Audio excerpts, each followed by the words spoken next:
Okay, thanks very much, Kati, and here are your notes. Thank you. Hello, everyone. First of all, let me say good afternoon, and Kati gave us a very good introduction when it comes to the textile industry's value chain and some of the challenges related to that. But I will more focus on the consumer side of this business. And as Kati was saying, we were discussing when we were preparing this webinar about the some challenges and stigmas related to this industry. I remember it was like two years ago when I conducted a study which was related to the stigmas in the second hand. And I remember that when we were asking consumers that what were those categories or product groups that you are not going to buy second hand. And people said that bed clothing I wouldn't buy because someone has slept in those bed clothing. And still the next weekend you are going to the luxury hotel and there are second hand bed clothing there. So there are this kind of like a behavioral challenges in the secondary market. And also, when we take a look at not only the behavioral challenges of the market, and we will take a more look at the like challenges related to structures. According to the British Fashion Council, we know that there are ready-made clothes already ready for 6 generations produced globally. So we have so much clothes in the market already, sleeping in the people's closets and warehouses, and as inventory surpluses in different locations. And we are buying even more. I'm not sure if you know, but 69 was the number of clothes that average American bought in 2022. So we are consuming a lot, and then there's a lot of like dormant capital in the market. So both structural and behavioral challenges in the market, and this is also one of my main messages here. And this is also something that when I realized that in business, when you understand that you are not in the business of some hardware or software, we are mostly, when we are doing transformation, we are dealing with habit changes, and we are in habit changing business. And I will take this as an example in my presentation. I always show this graph because I haven't seen this in media, so I want to crystallize this so that everyone understands the basic challenges of the consumption. Here, is it the green graph which illustrates the global population? Global population growth, and then there are like apparel sales volume. You can see it there, and then items per person. So this graph illustrates from the last 25 years almost that there are more and more items per person sleeping in the people's closets. We call that dormant capital, and this is giving a fuel for the consumer-related circular economy because there are so many stuff in the people's closets that we can sell and reuse and continue their life cycle, and that is a huge amount of stuff. About Emmi, we are a category leading company in second-hand brand apparel. Which is very notable here is that the large and growing secondary market is now in place. Actually, second-hand is growing so fast that it will double by 2027. It will also be two times larger than fast fashion in 2030. And there is one very significant driver behind this is that Generation Z is starting their purchasing path from the secondary markets. This is very visible now when we take a look at the numbers, and taking into account that when their purchasing power will increase in the future, this will be a dramatic shift, not only for brands but also for retail and all the structures related to the consumer facing in industries when we are dealing with consumer indurable items. So 3 times faster growth and paradigm shift also in the making. I think we all recognize this. Last 20 years, this consumer second-hand business has been between the consumers. So consumers selling each other in Tori.fi and Facebook Marketplace and different kind of classified sites. But now the services are coming to the picture, and this is actually very logical because we know that when this second-hand will represent 30% of the total market. People don't simply have enough time to do these C2C transactions, but more, they need services, and that is why Emmi is here, and I'm also promoting this shift so that services will come as a significant part of this value chain.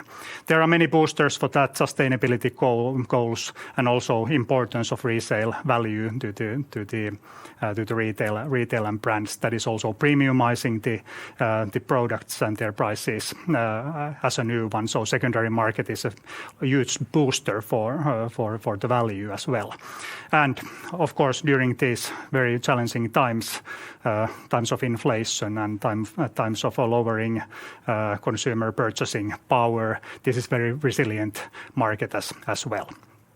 So Emmi is like a normal e-commerce company to the buyers, and it's like the turnkey service provider for the sellers. So you just can send the items for us, and we are selling it like any other e-commerce company, and then we are paying seller provisions for the sellers, and of course the buyer has the same kind of rights as in any e-commerce company, so right to return and so forth. So quite simple business model, service focused model. Now I will dig deeper into the transformation, what it means to us, and my main message here is that there is like a behavior of the market and structure of the market. In order to be a category leading company in your own field, you must address those both. And we have been, for example, addressing the resale value. We have been promoting to the resale different kind of brands and retail companies that resale value will be in the future communicated as part of by buying new ones, so that people understand that you are not consuming things, you are investing in things. This is very important change in consumption.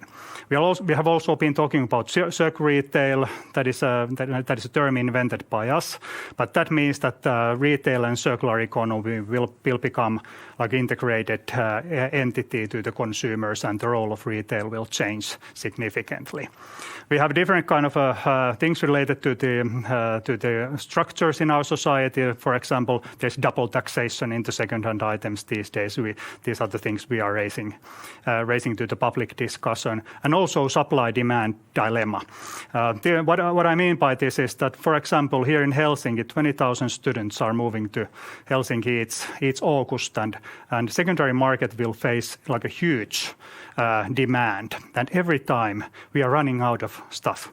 So and this same kind of like we call it kohtaanto-ongelma, supply demand dilemma. There are in different kind of seasons. For example, people tend to first buy new items, and then at the end of the season they are trying to sell their items, and there is not enough demand for that. And also on the other hand, in the beginning of the season, we are also running out of items. So being like a circular consumer requires different kind of aspect. You as a consumer, not only as a buyer, but also as a seller. There was a stigma related to this industry, as I just described, and Kati was referring to, but also a huge amount of dormant capital. I will show one illustration of this quite soon. But yeah, these are the things related to the structures of the market, behavior of the market. And just like one example, this illustration which was done by us is that showing this huge change. So this illustrates how much dormant capital we have. We have, for example, in clothing, like billions of euros in the people's closets. I once calculated with Helsingin Sanomat journalist that there was like enough clothes to cover one defense budget of Finnish government if everyone is selling those 66% of the sleeping items in the closets. Then, which is very notable here as well, is that trade of new clothes, it's in Finland like 4 billion euros.